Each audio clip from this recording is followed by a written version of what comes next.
When you think about people who have had a direct connection to many of the iconic buildings around the Seattle skyline, one of those names that inevitably comes up is the name Runstad. We were lucky enough to get a catch up with Jon and Judy Runstad as they shared some of their own personal stories about real estate in Seattle in the past and some of their perspectives going forward.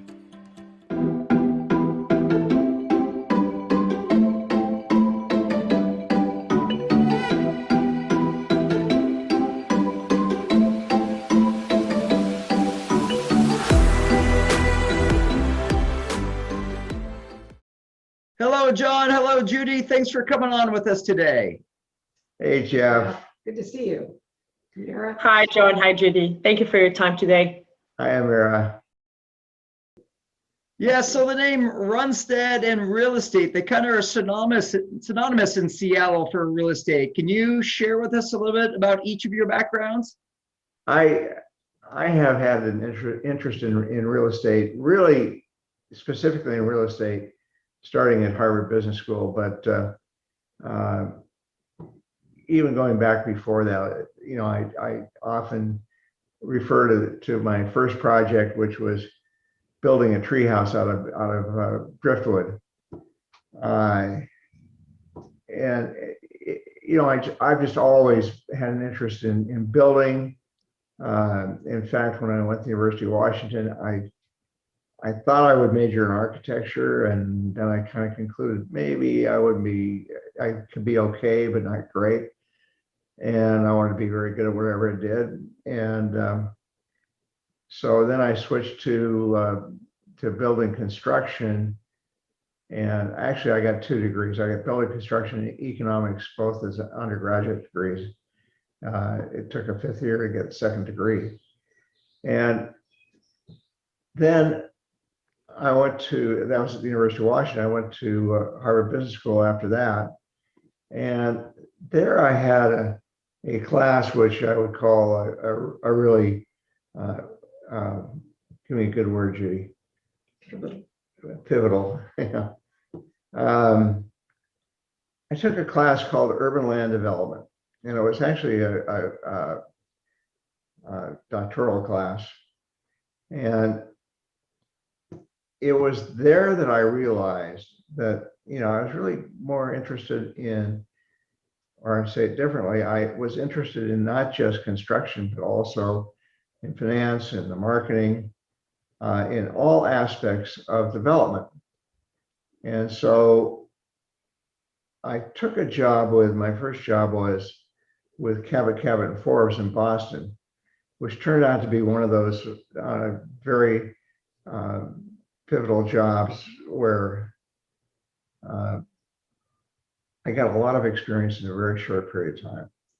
Very short period of time. I was only there for just under 4 years, and actually it was maybe closer to 3.5 years. But it was a time that when they were very, very busy and had some big projects going.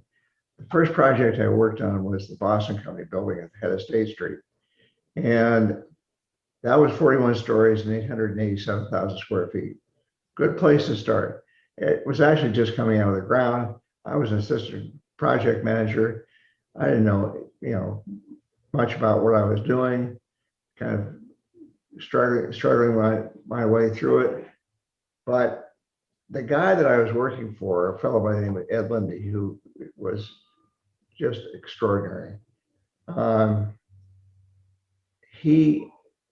I was working for him, and then he decided to start his own company. He and a guy named Maury Zuckerman started a company called Boston Properties. You may have heard of it.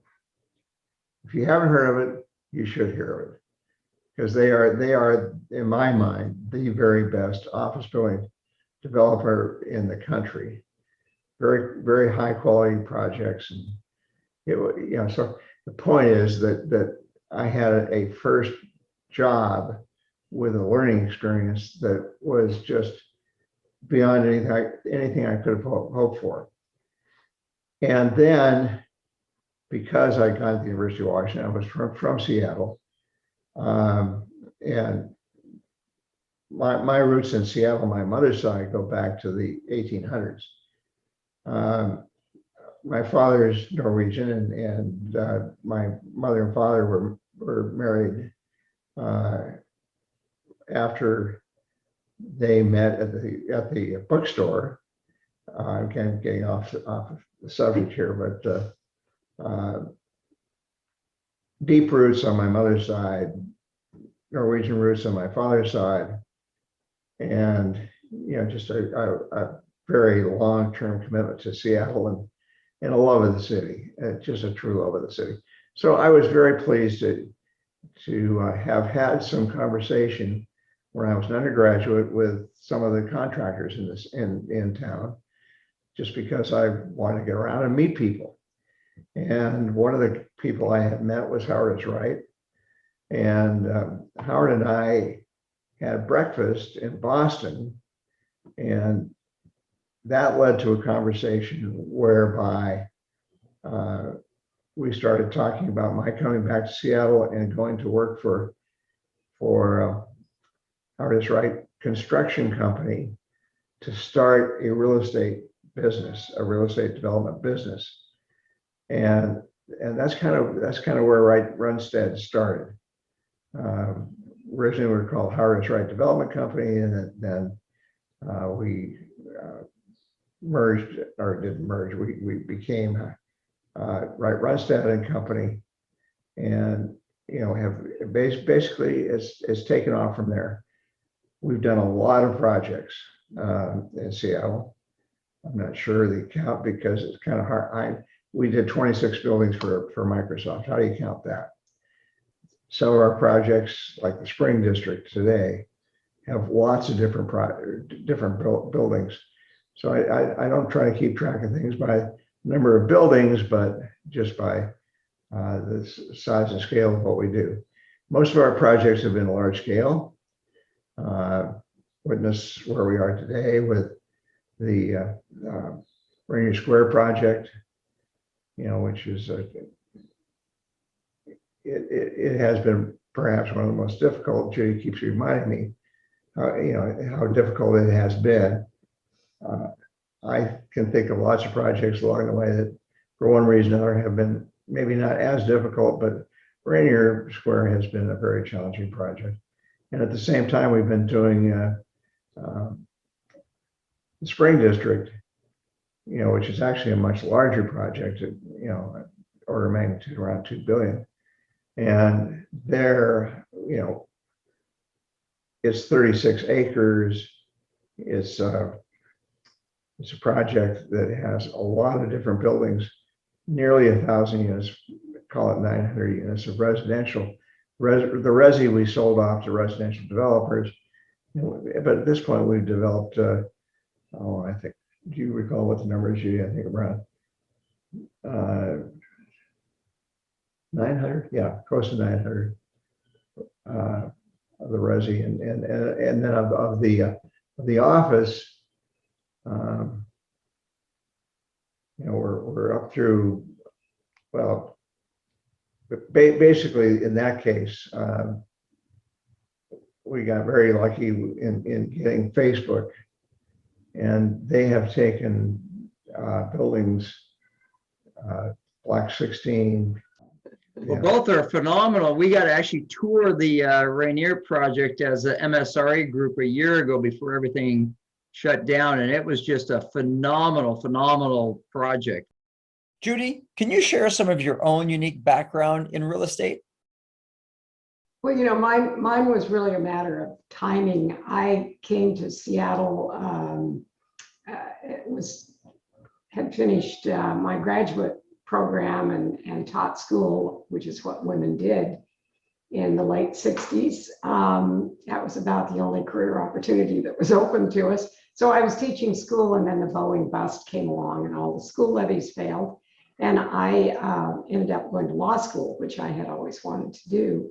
So it was quite fortuitous. And I happened to come into the practice at the very time that land use and environmental law was just exploding. So my lucky break was working for the prosecuting attorney's office on the civil division. We were trying to write an environmental impact statement to build the Kingdom, which you may or may not have heard of because it's long gone. So we were in the process of doing that. I was the only one who was in law school who had studied anything at all about these laws. So I was actually fortunate enough to be able to go into court as an intern and defend this environmental impact statement against challenges. And that was my introduction to land use law. So it was kind of interesting. I started my career obtaining the permits for the Kingdom, and I really sort of rounded out my career by representing the Paul Allen Group in the construction development of what is now Lumen Field, I guess, and helped obtain the permits to implode the Kingdom before we were able to build the project. So bookend to bookend, it was quite a ride, and of course did a lot of projects for Wright Runstad. That's how I met Jon, and I think it was partly timing, and it was partly the fact that Seattle was just exploding. It was such a small town when I came to Seattle in '67, and the growth of the '70s, the '80s, the '90s, and now the 2000s is just phenomenal, and really lucky to be part of that. So that's been my involvement as a land use attorney. Wow, just equally as impressive. I did get to spend days watching the Mariners inside the Kingdom, and then got to watch it implode years ago. Okay, pivoting to the University of Washington and your connection there and the real estate school. How did that all come about, and in your involvement with it? Well, I went to undergraduate at the University of Washington. Some would say that I really majored in rowing more than I did anything else. And that would be true because that was a big part of my life as an undergraduate. And I'm very proud of what we were able to accomplish on the water. But then, well, I've stayed very, very close to the University of Washington through the years. And actually, I served on the Board of Regents for 12 years, which was, a very exciting, interesting thing to do. And then I think the most amazing part of it is all those years of being in Husky Stadium. And then it was clear that Husky Stadium needed a major overhaul, it needed a redo. And Jon has disappeared again from the screen. No, No, I haven't. The state legislature was not having any of it in terms of any financing at all. And Jon had been watching this process, and to make a long story short, he resigned from the committee, and then his company, CFO Walt Ingram, figured out a way to finance it primarily privately. And they ended up doing Husky Stadium, totally a brand new Husky Stadium, except for the north stands. And I am an attorney, so I'm risk averse. I said, this is crazy. You guys do, you do office buildings. You don't do football stadiums. I mean, what if there aren't enough women's restrooms? I mean, I've just been through the whole situation with Lumen Field. And so, it seemed like a crazy thing to me, but they did it. It came in on time, on budget. And whenever we go to Husky Stadium today, it's just kind of an exciting part of our whole relationship with the University of Washington. The other thing is, it's kind of ironic that we have Rainier Square in the background, because really the University of Washington started right there on that 10-acre tract. And that story in and of itself is a fascinating one. And Rainier Square is now the final, maybe not the final because no building is final, but certainly the most modern iteration of And it'll be there for a long tract, time. and it'll be there a long time. So it's an exciting part of that university tract, which is really the beginning of the University of Washington, such a big part of the university, of the city of Seattle history and development. So it's kind of a fun closure. It is, and what a beautiful stadium. You can still see when the Huskies play on Saturday, and they talk about people sailgating, and one of the most just beautiful environments around the nation to watch a game. So the Runstad Department of Real Estate, kind of give us some history. Your name's on it. You're very involved in the school. How did that come about? It was actually called the Runstad Center for a long time, until just recently, in fact. But there is a guy whose name you may or may not have heard, Bob Philly. Does that ring a bell? Yes. So Bob was an was a mortgage banker, and he retired, wanted to teach, and he was the guy that really started the real estate program. You can hear our cat. Sorry, I have to feed our cat. Go ahead. So it was really Bob's dream and desire to get a real estate program going, and it was a struggle to get it going, just to find a home. Looking at other departments or other colleges that could have been home, business was one. But it ended up in architecture because they really wanted to have the real estate program as part of their overall program. And yet, we struggled a long time to really get something going. Got into a major fundraising effort, and Judy and I were approached by good friends of ours who were then leading the fundraising, and asked to make a league gift of $1 million, which we did. I'll never forget, Bob Philly came over to see us at our house, or we used to live on a floating home, and he came without a pen. He came with the agreement and no pen. So we said, oh, well, you don't have a pen. I guess we don't have to do this.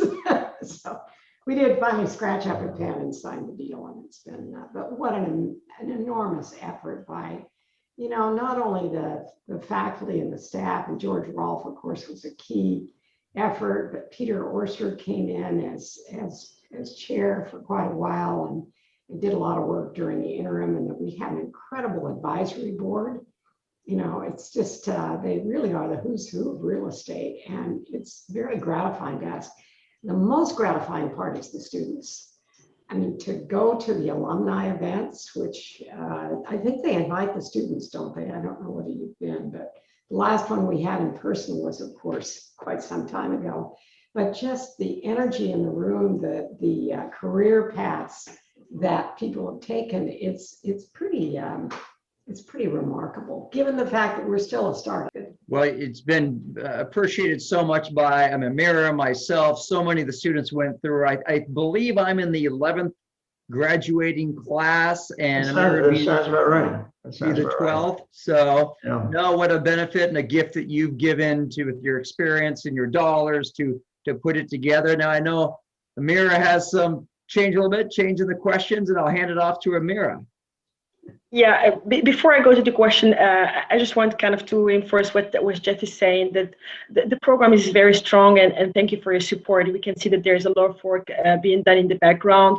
Also with people like Sophia checking on us every other kind of couple of weeks to see how the program has been going for us remotely and everything. And with you, Judy, when you called me a couple of months ago. So really thank you for that. And the program, again, we're very proud to be part of this community. And now I go to I move to the next question. As we see, the world is more and more complicated with various global challenges. Is there any issue that is more concerning to you, or where you would like to see more focus on by others, by the future generations, by us? There are so many challenges. Yeah, there really are. It's really hard to pick one or two, but one that is just paramount interest to us is how can you have people living in cities when the price of living in those cities is so unaffordable for so many people? This is a whole new phenomenon, and it's led to so many issues. Everything from transportation problems to the emptying out of the middle class in cities. This affordable housing is just a huge issue to me, and of course it's linked to many other challenges. But that one, how can you continue to have people live, work, and play in major urban areas? That's the biggest challenge to me. Well, directly related to that, of course, is the struggle we're going through now with homelessness, which is a very complicated social problem, more than a social problem. And it's not just due to one thing, it's due to several things. It's, it can be drugs, it could be mental incapacity, it can be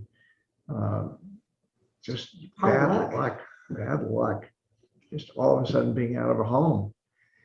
And, so how we deal with that, I think, it's a phenomenon which is occurring all around the country and in other countries as well. And, what do we do about it? That's a challenge that I think all of us would like to find solutions to it. So far, that hasn't happened. Judy's actually working on an initiative that I think has a ton of potential. You want to talk about that? Well, we're just, we're very concerned about the city of Seattle and the lack of progress on dealing with the homeless issue. And a number of us think that it would be helpful if the city focused its efforts and did it through perhaps a department whose single sole mission was to accomplish housing folks that we have not been able to house. And the city has those efforts they're scattered all over the city. There's not nearly the accountability there should be. There isn't the transparency. And frankly, the results aren't very impressive. So although this is a challenge every city is facing, and it's not, it's not just because we've done things wrong. I think we've done a lot of things wrong. But the idea is that we would have a focused attention on this, and it would be a major priority of the city. And from that flows a lot of other things. I mean, people's perception of public safety, their perception of the cleanliness of the city, and whether or not they want to be in the city. I know there's all sorts of gloom and doom out there about how cities are going to go away, they're never going to come back. I fundamentally don't believe that. There are going to be major urban centers, and the question is, what is the quality of life within those centers? And so here you have a department like the Runstad department in the College of Built Environments, where you have landscape architects, you have building construction people, you have people focusing on sustainability. Being able to bring all of those disciplines together to try to meet some of these challenges is just huge. And it's, the technical aspects of it. We were just talking the other day. So in order to try to make our buildings safer during a time of COVID and, whatever viruses might be out there, you have to bring in more air, right? From the outside, you have to bring in more circulation.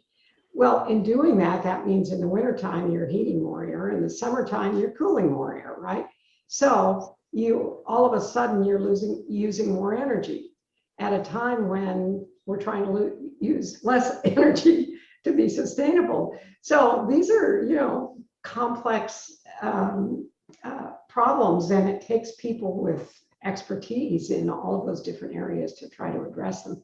And there are challenges that, Wright Runstad and every developer deals with, building owner deals with every day. And I think that the University of Washington and the College of Built Environments and the Runstad department, the building construction department, can be a big part of those for those challenges. Yeah. Have to be. And then the last question is there any book or hobby, charity you like and you would like to share with us? You know, this is really a good question for Judy, because Judy reads more than anybody I've ever known, and has a stack of 2 or 3 or 4 books that she's reading at any given point in time. I've got a couple of my own that I just love. One I just finished called Code Breaker, and it's about mainly about one of 2 women who just in October won the Nobel Prize for chemistry, and it's an incredible story. I think it's telling us where the opportunities are, not just the opportunities, but to make a real difference in human life, and presents us with some big challenges about genetic engineering or genetic modification. The other book that I talk about all the time, just because I think is so well written, and it's such a great precursor or forecaster of our future. It's called it's by a guy named Zian, called Accidental Superpower. And he's actually written 3 books now, all in the same vein: Accidental Superpower, Absent Superpower, and then I forget what the third one. It's about the United States' rather unique role in the world because of its Natural geographical location, and how that has made us strong, and how it has made us a world leader in so many areas. But it's just a fascinating socio-political, geographic sort of analysis of United States and the world. Yeah. All right, Judy. So how about you? You're the prolific reader. What give us a book that you like? Can't even. My worst attribute is that I read a lot of nonfiction, and I read a lot of fiction too. And so I've always had 4 or 5 books going at the same time. And certainly, I do think that Accidental Superpower is a pretty amazing book. I guess my most recent one that I think is a pretty compelling read is Jill Lepore's These Truths.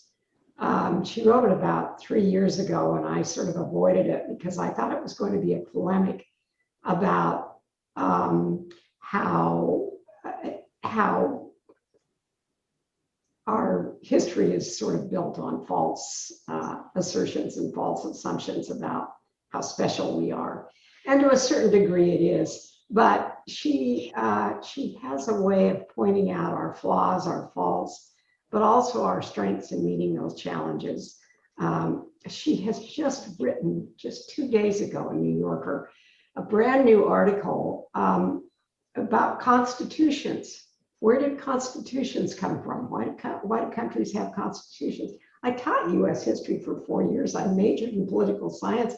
I have a master's degree, but I had never looked at it in the way in which she looked at it. I highly recommend it. It's in the last New Yorker. It's online. But her point is that governments create constitutions when they're going to war.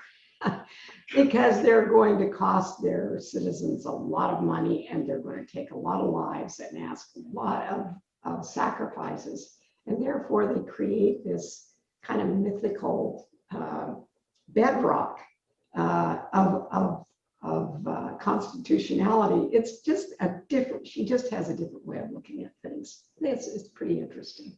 Well, good. Well, thank you for sharing those, your history with the program, your history with Seattle building and construction and real estate.